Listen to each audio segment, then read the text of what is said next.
Question number 3, you can C table हमें दिया हुआ है और टेबल को देख के हमें क्या करना है, जितने 4 पार्ट्स दिए हमें उन्हें सॉल्व करना है। So our first part is saying that what mass of potassium nitrate would be needed to produce a saturated solution of potassium nitrate in 50 grams of water at 313 Kelvin। तो हमें क्या दिया हुआ है, हमारे पास जो सॉल्युबिलिटी दी हुई है वो कितने में दी हुई है, 100 ग्राम्स में दी हुई है, 100 ग्राम्स ऑफ वाटर, और हमें कितने पे निकालना है, 50 ग्राम्स में। ठीक है, तो फर्स्ट पार्ट में हमारा इतने में सॉल्युबिलिटी कितनी हो जाएगी, हमारी सॉल्युबिलिटी विल बी, टेबल में से देख लीजिए पोटेशियम नाइट्रेट हमें कह रहा है, तो इट्स 62 ये कितने में से है, हमारा 100 ग्राम में से है, दिया हुआ है सॉल्युबिलिटी और हमें निकालना है 50 में से, तो ये हो जाएगा, ये कितना हो गया 31। तो हमारी सॉल्युबिलिटी आ गई 31।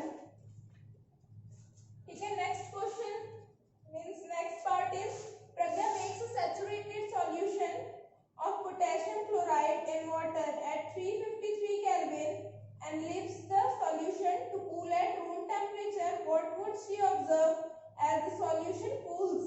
Okay, we have to explain।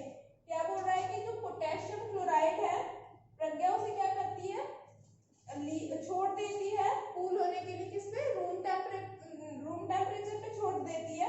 तो वो क्या ऑब्जर्व करेगी, we have to explain it, उसके ऑब्जर्वेशंस क्या होंगे। तो जैसे जैसे हमारा टेम्परेचर हमें कितना दिया हुआ है, 353 पे है, फिर वो रूम टेम्परेचर पे कर रही है, यानी क्या हो रहा है, टेम्परेचर जो है वो डिक्रीज हो रहा है हमारा 353 पे। You can see potassium chloride का कितना दिया हुआ है, सॉल्युबिलिटी इट इज 54, और फिर बाद में कितना हो जाएगा वो, इट्स 35। तो क्या हो रहा है, सॉल्युबिलिटी क्या हो रही है, सॉरी, तो क्या हो रहा है कि टेम्परेचर कम हो रहा है, तो जो पोटेशियम क्लोराइड है वो क्या होगा, it will convert into crystal form. ठीक है, वो अपने क्रिस्टल फॉर्म में आ जाएगा।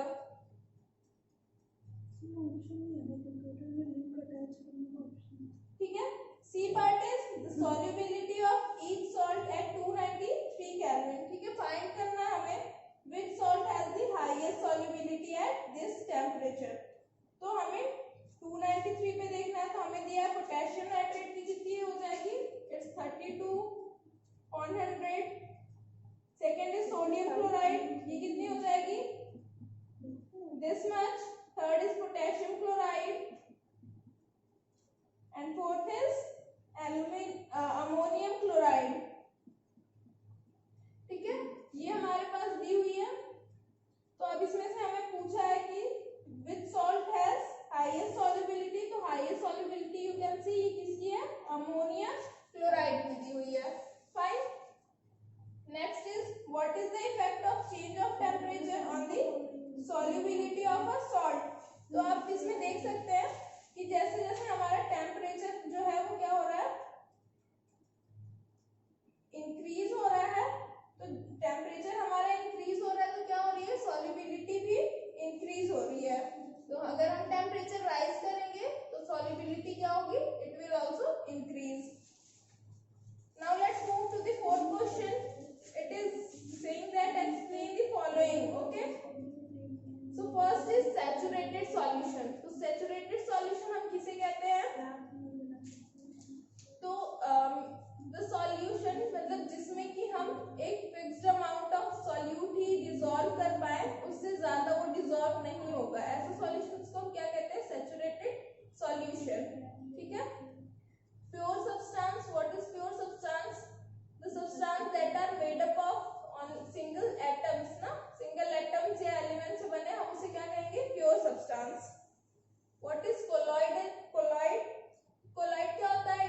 also.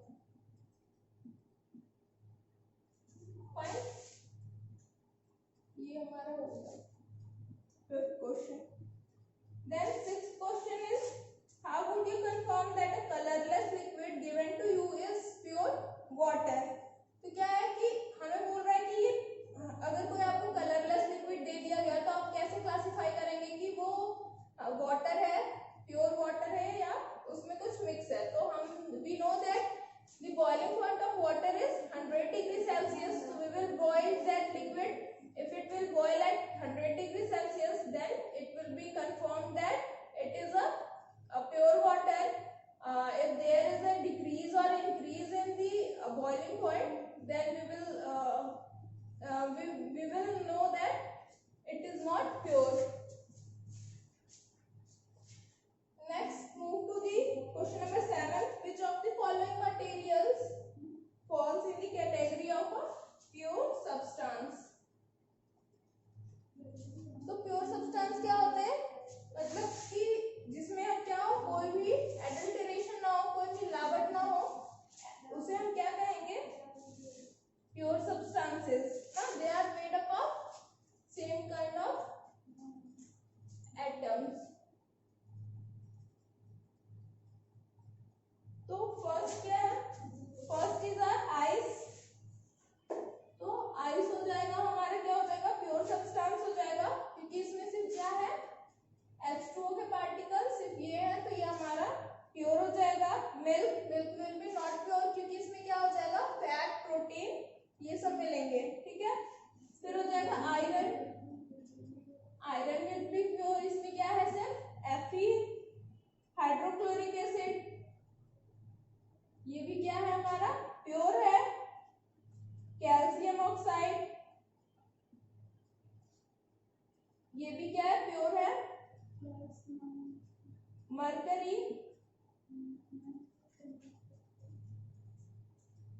Mercury is also pure. Brick ये प्योर नहीं है. ठीक है. It's not a pure substance. Mixture है, इसमें और भी पार्टिकल्स मिक्स हैं. वुड है, वुड एंड एयर. ठीक है. वुड, एयर, इसमें क्या होते हैं? डस्ट पार्टिकल्स में भी, एयर में डस्ट पार्टिकल्स होंगे, तो हम इन्हें प्योर नहीं कहेंगे. ठीक है. Next is R identify the solutions among the following mixtures. तो हमें कुछ मिक्सचर्स दिए हुए हैं, हमें वो सॉल्यूशंस फाइंड करने. ठीक है. तो फर्स्ट इज आवर सॉइल. तो soil is not the solution. Okay. Solution हमारे क्या क्या हो जाएंगे? इट्स सी वाटर, वो हमारा हो जाएगा. एयर, वो भी हो जाएगा. And soda water also. ठीक है. Soil and coal will not be the answers. Next, 9th question. Which of the following will show Tyndall effect? Tyndall effect कौन शो करता है? Colloidal particles. और वो किसमें होता है? We know कि milk और starch solution ही ये property शो करते हैं. So let's see what is given in our question. तो salt solution नहीं. We have only two answers, that is milk and starch solution. So option B and D will be correct. Let's move to the next question. Question number 10. Classify the following into elements, compounds and mixtures. तो हमें elements, compounds और mixtures बताने. तो let's discuss first element. क्या होते हैं? element होते हैं जो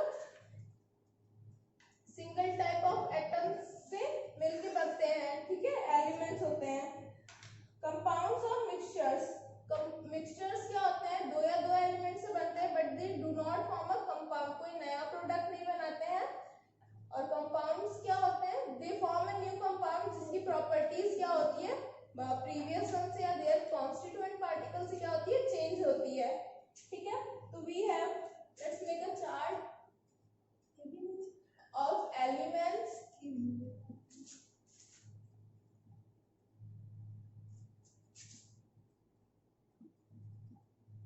compounds and mixtures.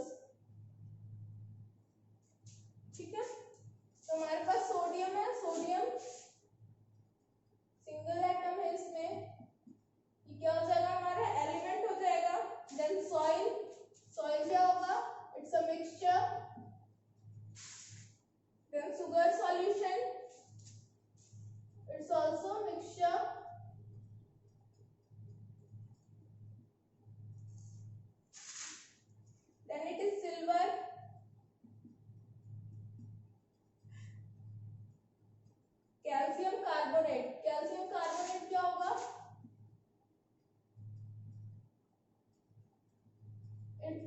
कंपाउंड। क्या कंपाउंड क्या होते हैं? पहले बताया, वी हैव डिस्कस्ड दिस कि कंपाउंड जो होता है तो या दो एलिमेंट से बने हैं, बट जो हमारा न्यू प्रोडक्ट है कॉन्स्टिट्यूएंट पार्टिकल से उसकी जो प्रॉपर्टीज है वो बिल्कुल डिफरेंट होगी। तो यहाँ पे calcium carbonate, it will be compound. Then it is our tin. Tin will be our element. Then silicon, it is also a element. Then coal. What is coal? Coal is a mixture. ठीक है? Air also. Then methane. Methane is a compound. It's CH4. ठीक है? Carbon dioxide, CO2 is also compound. It is made from carbon and oxygen atoms. ठीक है? Then blood. Blood is a mixture.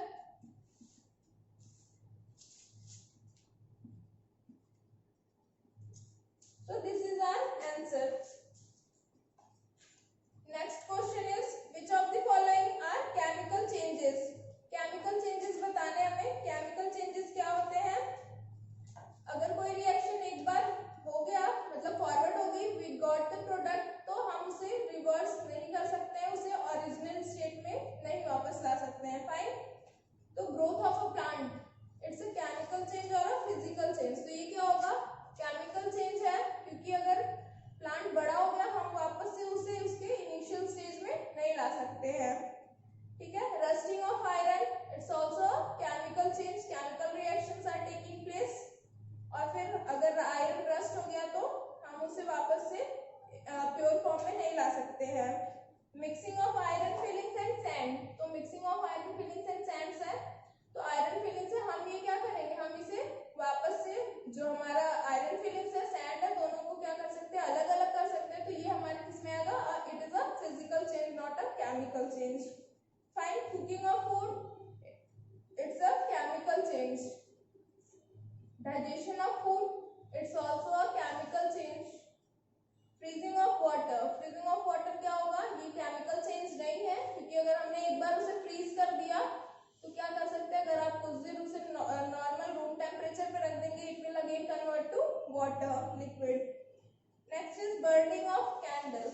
Burning of candle is a, it can be a physical and chemical and physical change, वो दोनों ही होता है। जैसे अगर wax है तो वैक्स अगर मेल्ट हो रहा है तो वो अगेन क्या किसमें कन्वर्ट हो जाता है, वैक्स में हो जाता है। बट जो हमारी जो उसमें बाती होती है, ठीक है, उसके पास वो क्या होता है, वो बर्न होता है, तो हम उसे वापस से नहीं ला सकते, फॉर्म कर सकते हैं। तो इसलिए क्या हो रहा है, मतलब दोनों ही इसमें चेंजेस है, केमिकल भी और फिजिकल चेंज भी हो रहा है। तो you can say it's a chemical change. Now our next chapter, that is atoms and molecules, we will discuss in our next video. Thank you.